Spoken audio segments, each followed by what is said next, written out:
Pada video kali ini saya akan menjelaskan tentang kesesatan berpikir dalam kondisi kognitif. Yang pertama, kesesatan berpikir adalah proses penalaran atau argumentasi yang sebenarnya tidak logis, salah arah, dan menyesatkan.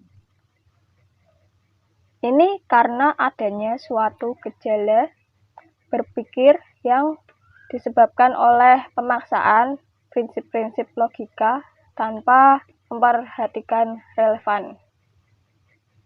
Kesesatan relevan timbul ketika seseorang menurunkan atau menyimpulkan yang tidak relevan pada premisnya, atau secara logis kesimpulan yang tidak terkandung bahkan tidak merupakan implikasi dari premisnya. Nah, berikut ada bentuk-bentuk kesesatan relevansi. Yang pertama, argumen.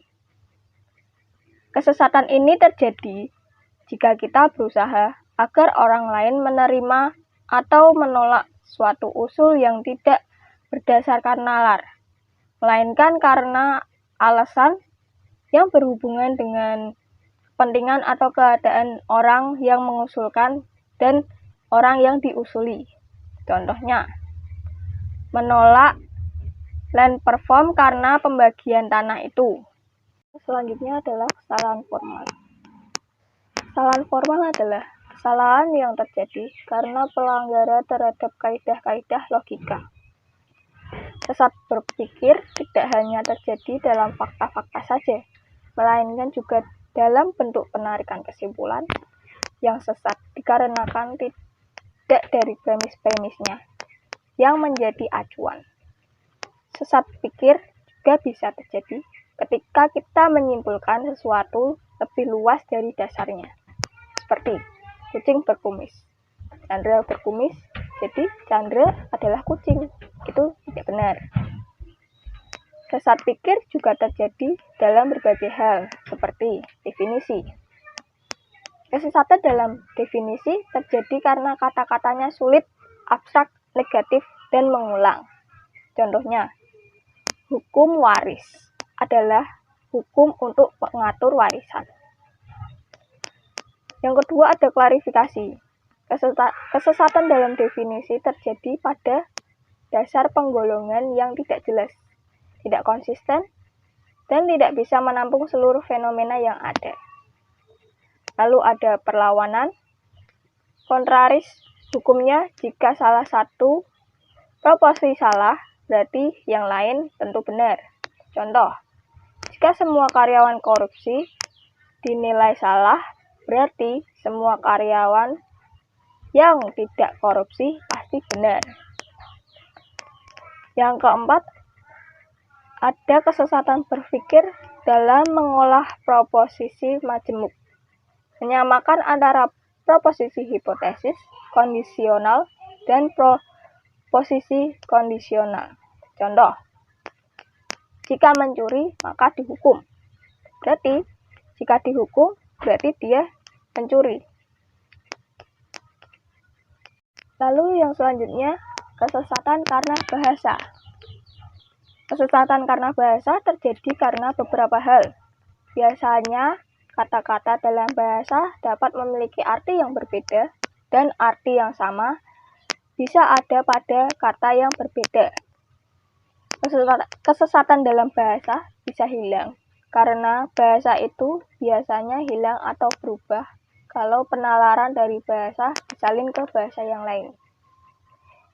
Yang pertama, kesesatan karena aksen atau tekanan.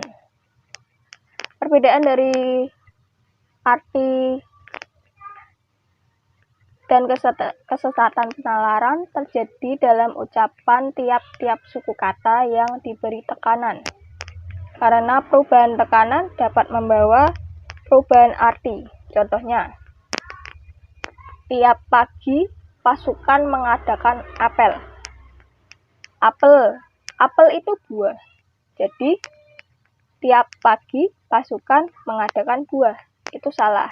Yang dimaksud di sini apel itu seperti seperti upacara, tapi tidak lengkap.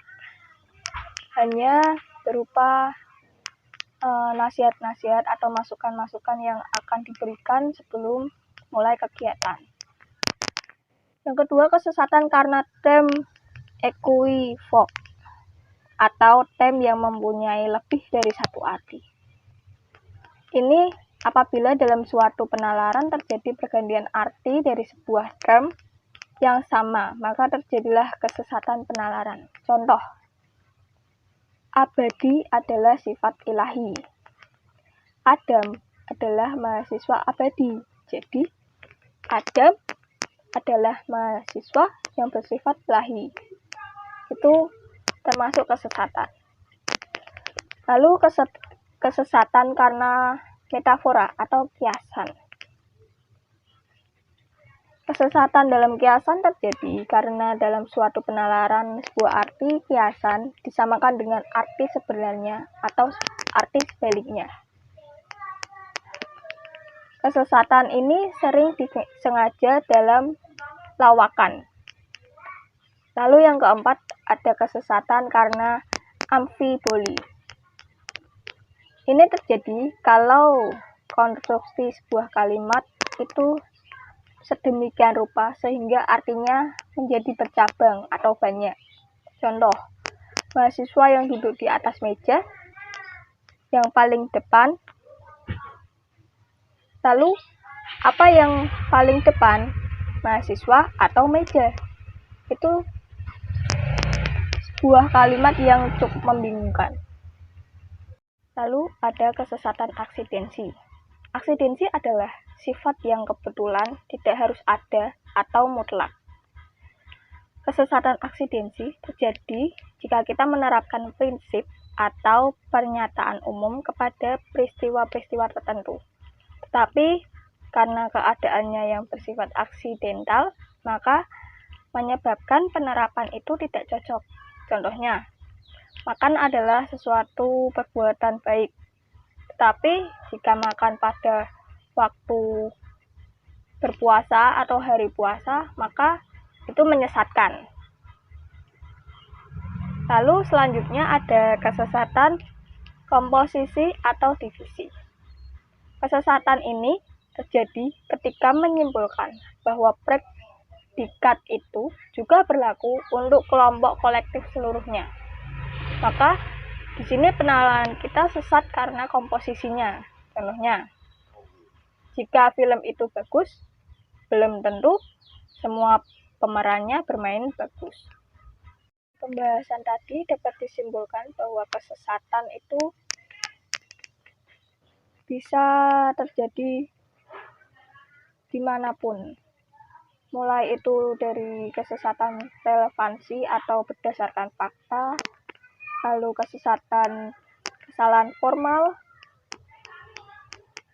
lalu ada juga kesesatan dalam berbahasa dan aksen tekanan-tekanan.